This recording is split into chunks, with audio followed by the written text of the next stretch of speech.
All right. Hey, good morning, everybody. Shabbat Shalom. It is Friday morning, May the 16th, 2025. We have, this week has been almost all, well, not almost, has been all Hebrews daily mannas because I was on Tuesday, we were on the road. So we've been traveling this week, and then just the exhaustion from travel and getting everything reset up in our Arizona location. So it's good to be together and to be live. We only have then for our Torah portion this week, we just have this one daily manna that we're doing for this Torah portion. However, Leviticus 23, which goes through all of the high holidays, all the Moedim. Of course, that's a passage that we hit on many times during the year on those different Moedim. So this morning we are going to be looking at Leviticus chapter 21, verses 16 to 23. So let me say a quick hello to everyone. I'm glad that you guys are here, whether you're on YouTube or on the app. See that Jeannie is on the app, so it's good to see you on the app. And if you don't have the app, we encourage you to download that. You can go to your app store, whether it's the Google Play Store or the Apple Store, and just look up Shalom AZ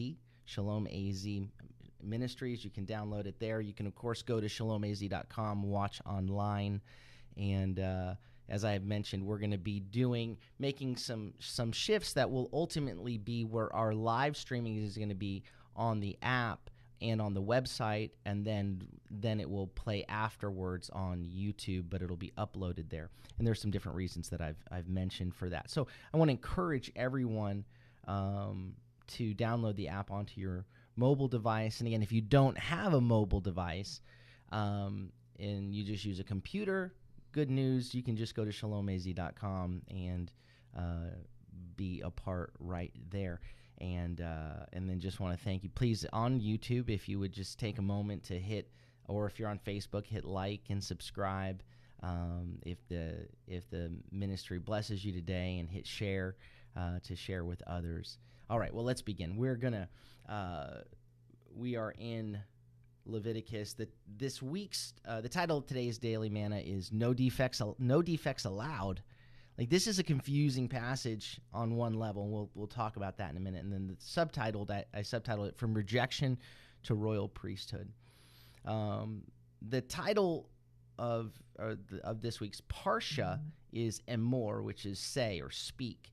And through the parsha, of course, the book of Leviticus is primarily dealing with instructions surrounding the ministry of the tabernacle, of the holy place, and of the priesthood, of the Levites, Leviticus, or the Levites.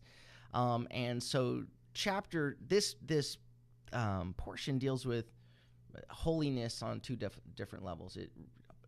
Chapter 21 relates to holiness as it relates to the priest, to the people, and to the high priest. And so their close contact with the sanctuary means that they have to live. There are certain restrictions, you could say, that surround them on contact with the dead, on whom they marry. And then chapter 22 recalls similar laws that are relating to how ordinary Israelites are in regard to their entering the sanctuary, as well as, and in addition to defects in animals that keep them from being offered as sacrifices. And then chapter 23 moves from holiness in people to the holiness setting apart of time. And those are the 7 Moedim, which include, of course, it's not one of the Moedim, the first one mentioned, which is Shabbat. So every Shabbat is a Moed, is an appointed time, is set apart. So that's chapter 23. And then chapter 24, it speaks about the menorah. It speaks about the showbread and the menorah being lit, and the anointing oil, and what's renewed, all of this that's renewed weekly. And it ends with a story, or it continues with a story, which is only one of only 2 narratives in the book of Leviticus about what happens to a man who blasphemed in the course of a fight. So that's a lot. We're not able to cover all of that.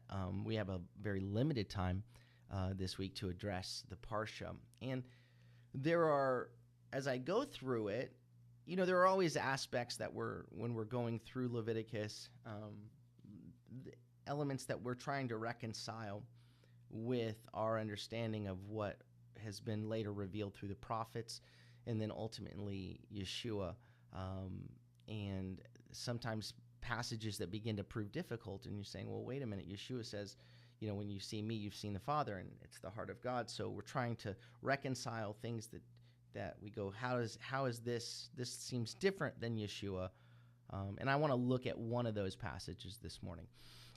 So Leviticus 21, beginning in verse 16.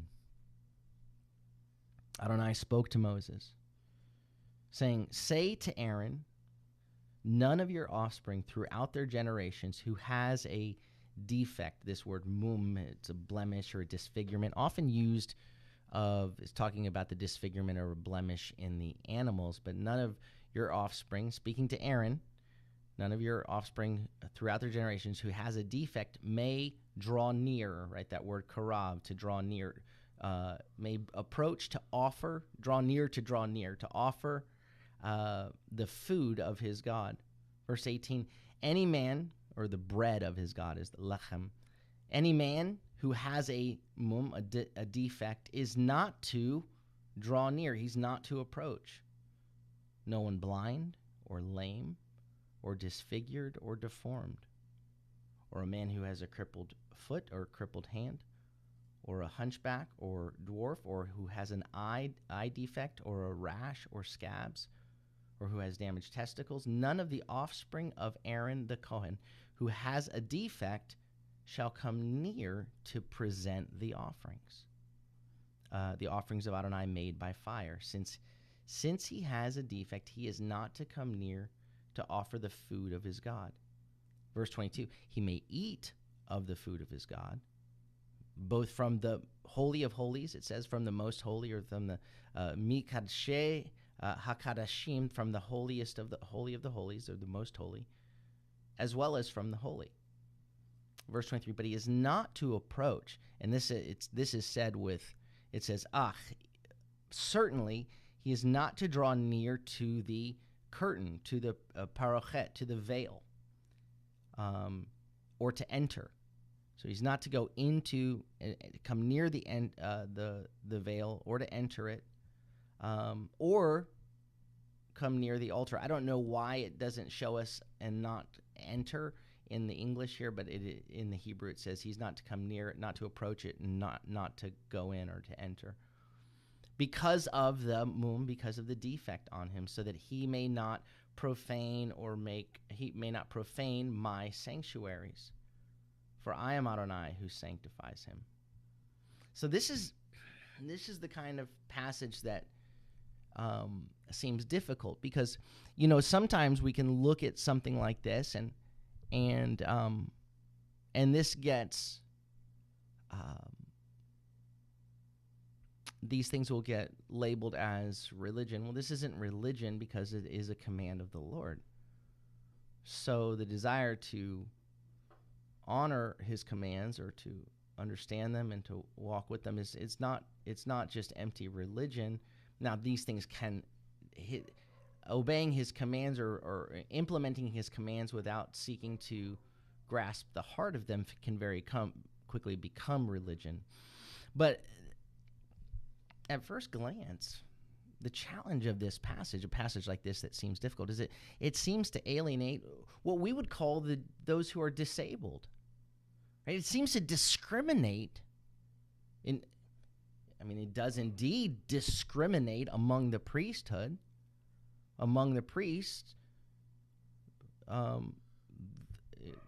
the disabled in that regard, the blind, the lame, the disfigured, the whole list that's there. They may not approach the holy place. And then we understand later that, and initially through the prophet Isaiah in the Tanakh, in the Hebrew Scriptures, that the Messiah would come as Emmanuel, as God with us, that he would be God in our midst.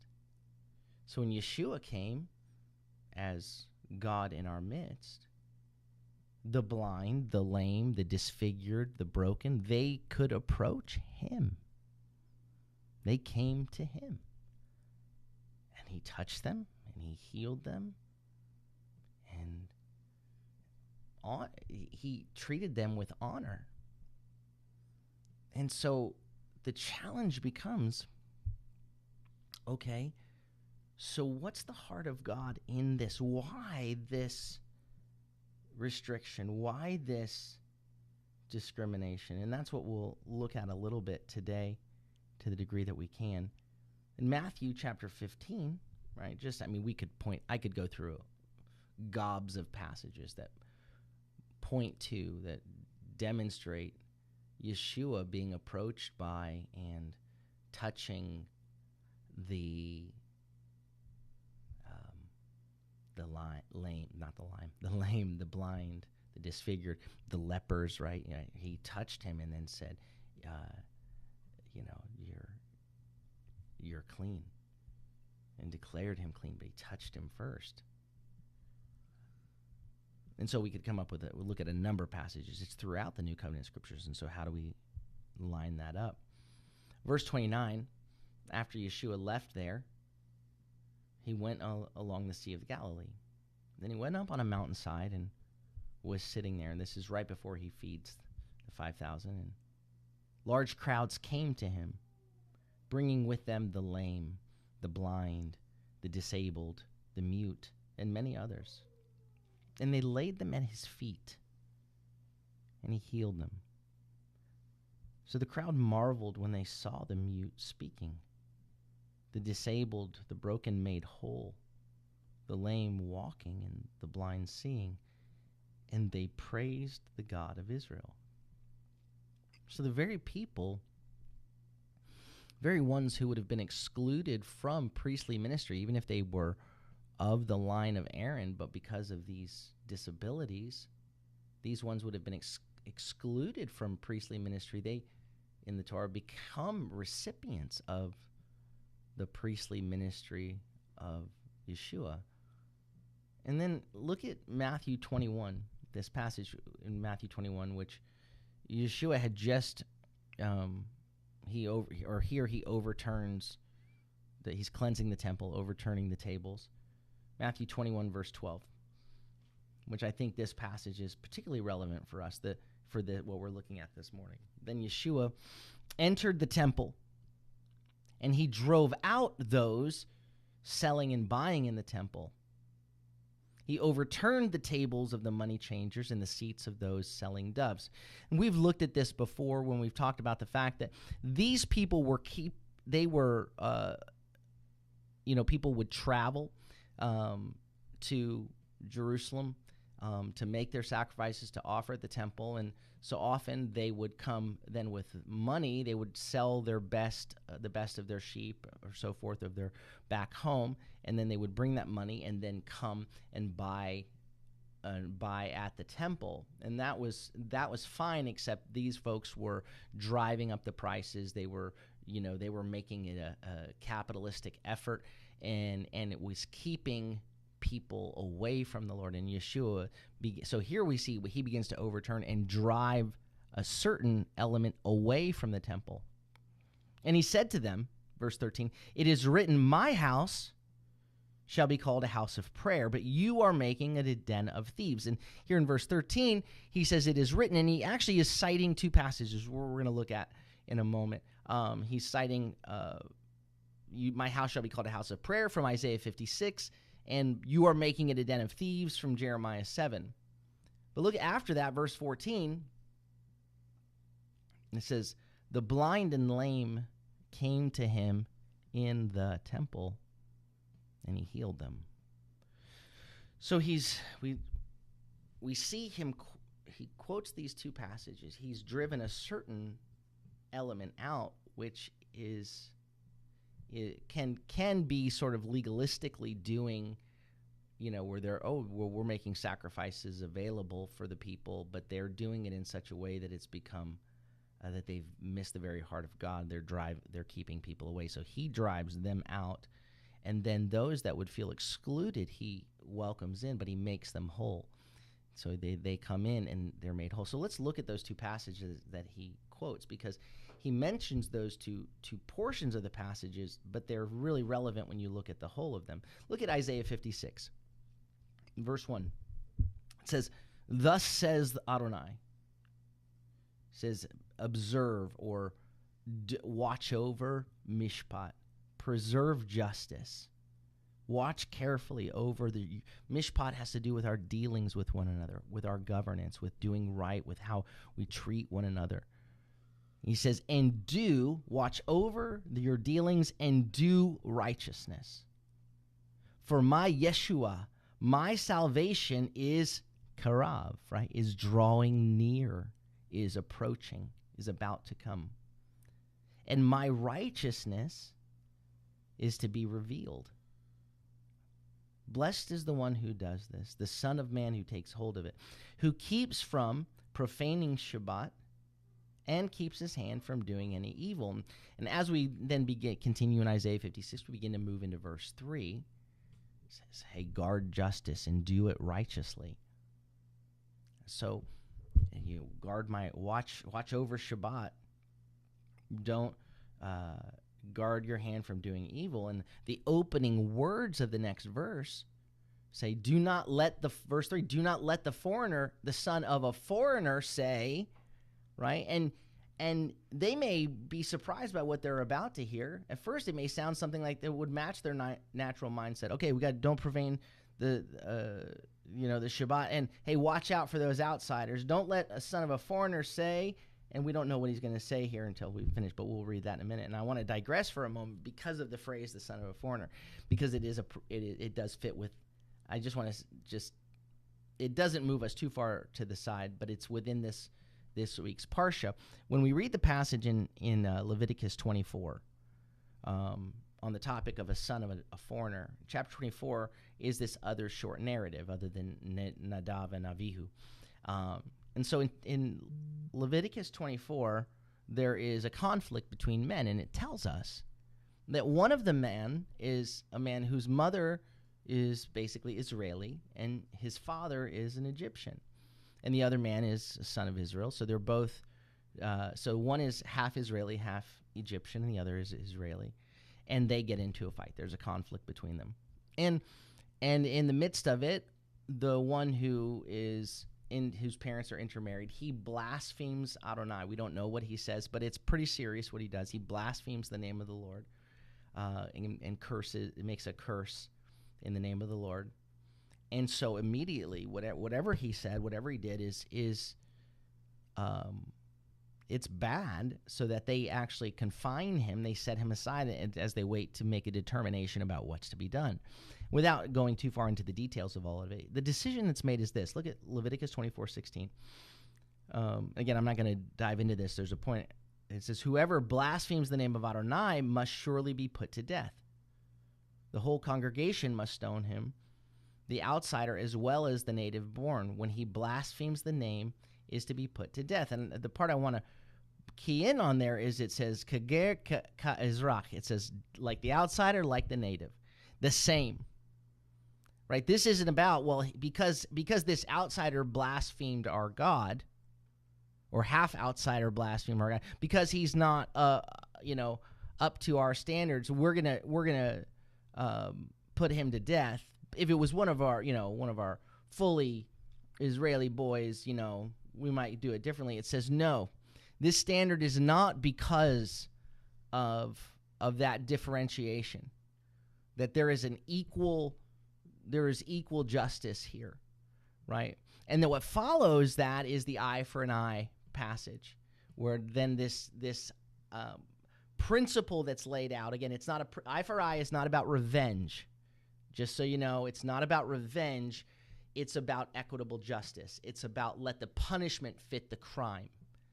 And so we do see the seriousness of taking the Lord, of misusing the Lord's name and misrepresenting his name.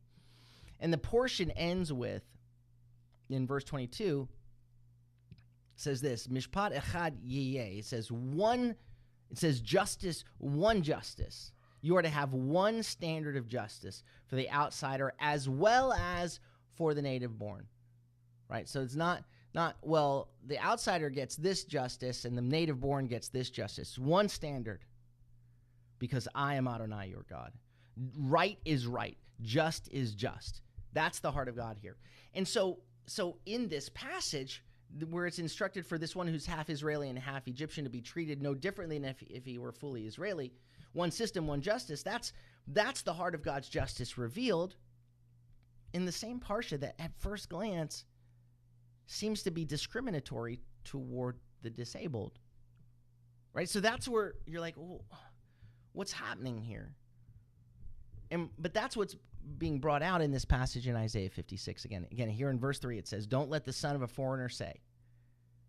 And at first glance, may sound like it might match their natural mindset. You might be thinking the word is about to be keeping foreigners and outsiders out, keep them away. But no, he says, verse 3, do not let the son of a foreigner who has joined himself to Adonai say.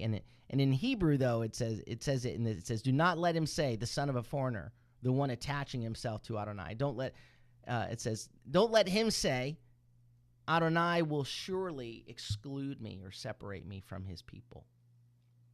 Nor let the eunuch say, look at me, behold, I myself, I'm a tree, a dry tree, a withered up tree. Right? So here what we see in Isaiah 56 is the Lord's arms are wide open. When you talk about even the command of Shabbat, it's open to outsiders, right? The command in Exodus is open to outsiders. And so the word, no one is excluded from membership into God's people, either by nation or ancestry or affiliation of birth, or to a personal defect, the eunuch, right? In Isaiah 25, verses 6 and 7, it talks about how God intends to make a feast for all peoples in which the covering, the pall, the death that is cast over all peoples will be destroyed. So we see the heart of God is, hey, don't let the outsider who has joined himself to the Lord say, well, surely the Lord's going to reject me.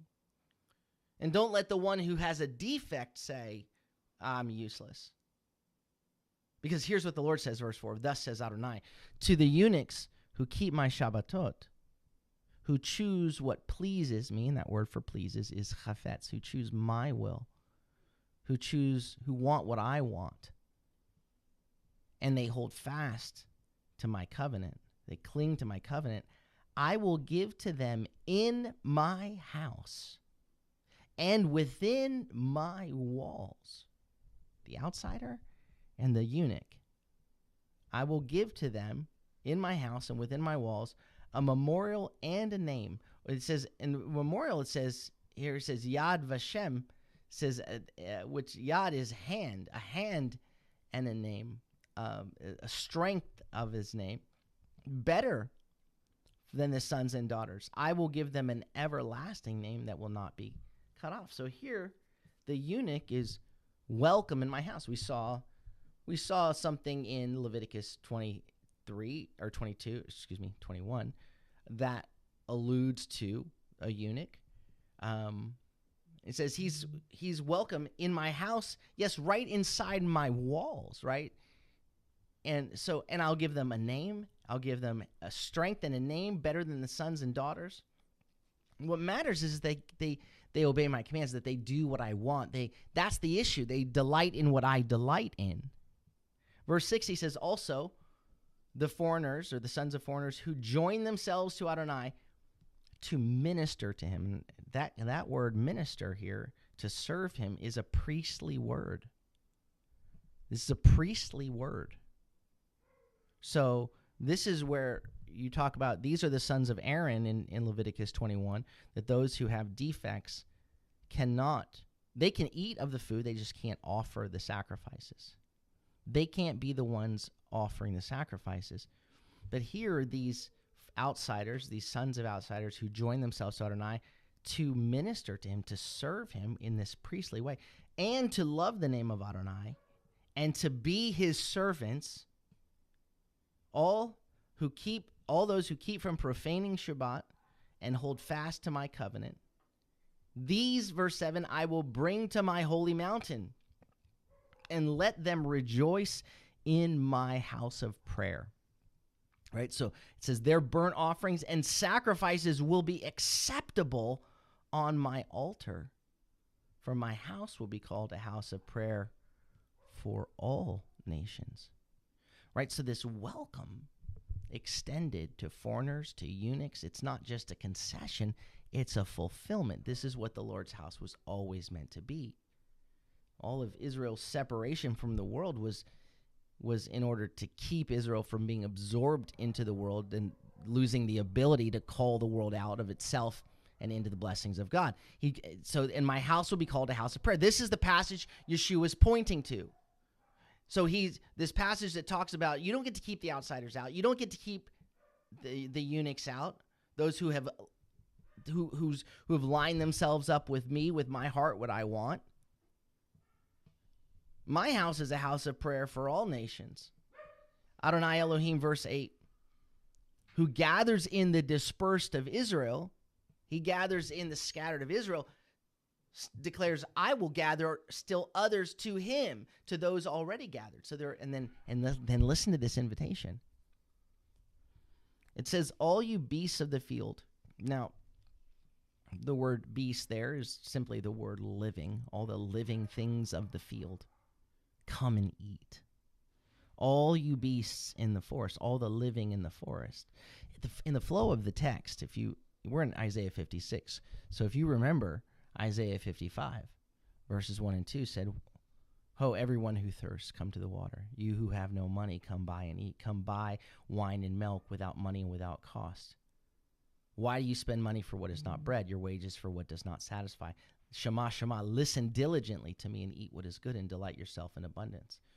So this invitation now is extended just so that it's clear.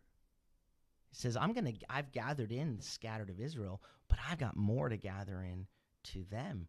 Hey, all you living ones in the field, all the beasts of the field. You may characterize them as beasts, right? But they've been beasts with no direction, no guidance. Right? It's the same way that missionaries often describe native people, when they came to this land, described Native Americans as quote unquote savages, and then treated them savagely. That people were like, oh, the beasts out there, they've just had no guidance. And so he says, all the beasts of the field come and eat, all the beasts of the forest. And then he says in verse 10, his watchmen are blind. All of them know nothing. All of them are mute dogs, unable to bark, dreamers lying down, lovers of slumber. And the dogs are greedy. They never have enough. They are shepherds with no discernment. They have all turned to their own way, each to his own gain or bribe, his own cut, one for all. So you see this. The issue is about walking in obedience. The issue is about aligning yourself to the Lord, and that's what the prophet Isaiah brings out. And when you go through Isaiah, in one sense, you could make the whole point that the whole book of Isaiah is this outworking of Isaiah 6, right? Where Isaiah the prophet goes into the temple of the Lord and encounters the glory of the Lord, the presence of the Lord. I saw the Lord, and he was high and lifted up, and holy, holy, holy is the Lord. And in the midst of his holiness, right, that he says, woe, he sees himself, woe to me, for I'm a man of unclean lips, and my people are a people of unclean lips. Right, we are unclean, and here I am. I have seen the Lord Almighty. I am undone. Woe to me. There's this recognition that I'm done for because of my uncleanness in the presence of a holy God. And yet the Lord sends the angel, sends the seraph to take the coal off the altar to touch the lips of Isaiah. The Lord himself makes clean what was unclean simply when Isaiah confessed it, recognized the heart of God, recognized his condition, confessed it, and the Lord made a way. And so we see this outworking out to now where that is available even to those who were previously excluded. Whether you're unclean to enter because of your lips or you're unqualified to enter because of your deformity, the Lord reveals here in the Hebrew Scriptures, there's a way for you to come in. Again, Matthew 21, verse 13. Yeshua said to them, it's written, my house shall be called a house of prayer, but you're making it a den of thieves. The blind and lame came to him in the temple, and he healed them. He said that, so when he said you're making it a den of thieves, that's quoting from Jeremiah 7. Jeremiah 7:1. The word that came to Jeremiah from Adonai, saying, stand in the gate of Adonai's house and proclaim there this word, and say, Shema, hear the word of Adonai, all you of Judah, that come through these gates to worship Adonai. Thus says Adonai Tzevaot, the God of Israel, make good or mend your ways and your deeds, and I'll let you live in this place. Do not trust in deceptive words and say, the temple of Adonai, the temple of Adonai, the temple of Adonai. No. Right? Just you saying the right words in the right place, at the right time, that's not what's going to do it. No, if you truly mend, if you make good your ways and your deeds. If you are doing justice between a man and his neighbor, not oppressing the sojourner or the orphan or the widow, not shedding innocent blood in this place, nor going after other gods to your own ruin, then I will let you dwell in this place, in the land that I gave to your fathers forever and ever. Hine, behold, look, you are trusting in deceptive words that are empty. You can steal, murder, commit adultery and perjury, and offer incense to Baal, walk after other gods whom you have not known, and then come and stand before me in this house that bears my name, my reputation, saying, we're rescued, we're saved, so that you may keep doing all these abominations? All right, so when we talk about the name of the Lord and taking his name in vain and lifting and blaspheming his name, what they're doing is all these things and then running to a house that bears his name, bears his reputation, and they're blaspheming it, and then say, but because I'm in this place, I'm safe, right? And so he likens it now to a den of thieves who hide out and then run out, commit their crimes, run back to their den and say, I'm safe. That's the way people are treating what they've turned into religion. They're treating God like their lucky magic, rabbit's foot, that they can just go, okay, I'm safe. I can just say, please forgive me, knowing full well I plan on doing it all over again. I'm just need some fire insurance. He says, has this house which bears my name become a den of robbers in your eyes? Look, even I have seen it. I myself have seen it, declares Adonai. Indeed, now go to the place that was in Shiloh where I first made my name dwell. Now see what I did to it because of the wickedness of my people Israel. So he's pointing to the fact that Shiloh was where the tabernacle was for 400 years. His presence was there. That was during the time of Samuel. That's where everyone was going. That's where the Ark of the Covenant was before it was in Jerusalem. He says, now go there and see. My presence is still I'm still here, but go there and you'll see. I've devastated the place. Now you got to turn and not just cling to your ways. You got to turn to my ways. So Yeshua quotes those passages, and then he heals the lame and the blind in the temple. He makes them whole. So how does that, these ones that had been excluded from the temple, because of commands God gave in Leviticus 21, right? These weren't man-made commands. So how do we reconcile that, Leviticus 21, with what we see in when Yeshua came, Emmanuel, God with us? Right? Why are the disabled excluded from serving as priests? Well, again, the book of Hebrews makes it clear that the Mikdash, the tabernacle, was a symbol, a parable. Hebrews 9 says, by this, verse 8, by this the Holy Spirit makes clear that the way into the holies has not yet been revealed while the first tent is still standing. That first tent, it is a paraboli, a symbol for the present time. It's a parable, right? So in Leviticus, the Lord is setting forth a parable, a picture, a visible outward picture that points to a deeper reality to give us long-term understanding. So what we see is the sacrifices that are brought before the Lord are to be visibly, they're to be whole, they're to be our very best, perfect. So any bodily defect that renders a person who serves, who comes in imperfect, that impacts the wholeness of the priest, the outward, so the picture, right? There is a picture at work here. Just like the wholeness of the animal being acceptable for sacrifice corresponds to and bears witness to the holiness then of the sanctuary. Everything here, this is where the presence of the Lord is, so everything needs to be whole. And there have been different scholars who note that the list of blemishes seems to match the list of animal blemishes for here in Leviticus 21 it doesn't list the deafness or muteness because those are not easily detectable in animals, and so those are not listed here. But it's worth noting again that the priests who maybe have these deformities, they can still partake of the priestly share of food from the most holy place. They just can't approach in order to do the offering. Look again, verse 21. None of the offspring of Aaron, the priest, who has a defect, shall come near, shall approach, shall step forth to approach, to present the offerings of Adonai made by fire, Since he has a defect, he is not to come near to offer. And again, that he is not to step forth and that word to offer is to draw near, to offer the bread or the food of his God.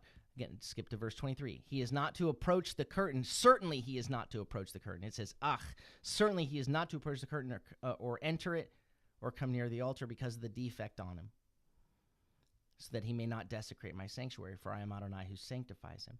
So in other words, the Lord is saying, okay, so he's saying, I'm the one who sets priests apart for my service. I sanctify them. I've decreed, instituted that a blemished priest will not blemish or profane my sanctuary.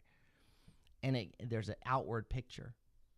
There's a parable. God's making this, the perfection of the sanctuary so symbolically and visibly clear that he establishes sort of a correlation between the deforming of the physical body and the deforming of the sanctuary. Because look, I can imagine that priests who were just humble, loved the Lord, but maybe had a deformity. Some might have been offended by this divine order of things or hurt by it. But in the right heart, they acknowledge that it's fitting for those who approach a perfect God to be free from outward and inward imperfections. Because here's the deal, though. Anyone approaching is imperfect. We see this with the fact is the high priest himself has to make atonement for his own sin. We've seen with clarity through the Torah to this point, since we've come to Sinai, this picture of the holiness of God and in regard to the approachability of God. God is holy. Sinners are not to approach him, not in their own way. Nothing evil can approach God without being destroyed. The whole book is about approaching God. The whole book of Leviticus is about approaching God, but in the way that he says to approach him in a certain way. So sons of Aaron all had their own serious deformities inside and out. And so the prophets, Jeremiah, Isaiah, and others, draw attention to the blindness of the priests and the prophets and the people. So all of this is an outward presentation pointing us toward the heart of God, pointing us toward the one who will ultimately offer the only sacrifice that is acceptable, that he is perfect and pure, that he's the one that is able to offer the acceptable sacrifice in Yeshua. He is the only one who is able to serve in the most holy place on our behalf. Right? What had been symbolically portrayed through ritual purity in Leviticus finds its substance in Messiah. We see. God said, hey, don't mistreat the outsiders. Same rule for all of you. We see the heart of God's righteousness. There's one mishpat for both. We see through the prophets him saying, hey, the outsider, don't you dare let him say that I won't be accepted. Don't let the eunuch say that I won't be accepted. When he's aligned his heart with mine, don't you dare let him say that. He's who's blind? My watchmen are blind. The people that are supposed to be watching, they've missed my heart in all of this. Right? So then the passage that we read in Isaiah 53 displays that God was already preparing to overturn, to do away the exclusions made possible in Messiah, because now those previously excluded can draw near. We're all welcomed all the way in because the veil is torn. It doesn't keep us separate anymore. So what you simply see here is a picture that it says God is holy, and we can't simply approach him in our own way. And it is an ongoing visible picture of bringing our very best before the Lord, and that the outward really is to reflect the inward. But ultimately, the Lord reveals that he is the one who makes us whole, and that it has always been his heart to draw us near to him. And so when we see in the New Covenant scriptures, and I'm going to end with this. It says, as you come to him, as you draw near to him, to Yeshua, who is a living stone rejected by men. He was rejected on the one hand by men, it says, but chosen by God and precious. You also, as living stones, are being built up as a spiritual house. Right, so now we are a tabernacle in which his glory dwells. As a spiritual house into a holy priesthood to offer up spiritual sacrifices acceptable to God through Messiah Yeshua. For it says in Scripture, behold, I lay in Zion a stone, a precious cornerstone. Whoever trusts in him will never be put to shame. Now the value is for you who keep trusting, but for those who do not trust, the stone which the builders rejected, that one has become the chief cornerstone, and a stone of stumbling and a rock of offense. They stumble because they are disobeying the words. To this they were also appointed. But you are a chosen people. You who were rejected are now a house. A chosen people, a royal priesthood, a holy nation, a people for God's own possession, so that you may proclaim the praises of the one who called you out of darkness into his marvelous light. Once you were not a people, but you are now God's people. You were shown no mercy, but now you have been shown mercy. And so ultimately, the Lord was laying out this parable, telling the long story that in our own, we cannot, in our brokenness, we cannot approach him. What the maimed that could not approach because of what's on the outside, ultimately, spiritually, we are all like that. None of us are able to approach. This was a picture so that we would understand, so that we would grasp. This wasn't God rejecting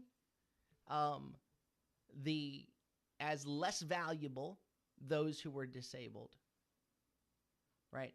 But using that disability, as it were, to paint a picture of our spiritual condition. And he brings it out to light. He brings his heart to light through the prophets and throughout the scriptures, where when you look at the whole of it, you see that he is a God who does include, who does welcome in, who does look for the outsiders, who says, you don't get to have two different laws, one for, just because he's a son of Egyptian and a son of a Israeli, and this is the son of two Israelis, you don't get to have two different laws for them, because I'm the Lord your God, he says. It's one law for them, right? That's the do righteousness, he says. And so, no defects allowed, right? No, not on our own, we're all, but by him, in him, we are made a people. In him, the righteous priest who made the once and for all sacrifice, the only one who was pure, fully pure, able to make that sacrifice. He welcomes us. He purges out what's not to be in his temple, and then brings in the lame, brings in the blind, brings in the broken. They come to him in the temple, and he makes them whole. He makes us whole. He makes us into a kingdom of priests, right? We go from rejection to royal priesthood. Amen? All right. Well, Shabbat Shalom, everybody. Sorry it took us so long to get together for a live Daily Manna in the Torah portions this week, but I'm glad you guys are with us. Hello to Barbara and to Tina and to Ron and Amy and Joshua and Kathleen. And it's good to see all of you guys on here, to Jerry and Janet and to Jeannie, and good to see Tina on the app as well. And so then don't forget to join us for Shabbat tomorrow at 10:30, and we'll continue. Then we'll pick back up next week with Hebrews and in our Torah portions. Thanks again for your faithfulness. Thanks for your patience. Thanks for every day you guys being on here and us being together and seeking to know the heart of God, and just continue to serve him. Say, Lord, I want to make your name known in the place where I am.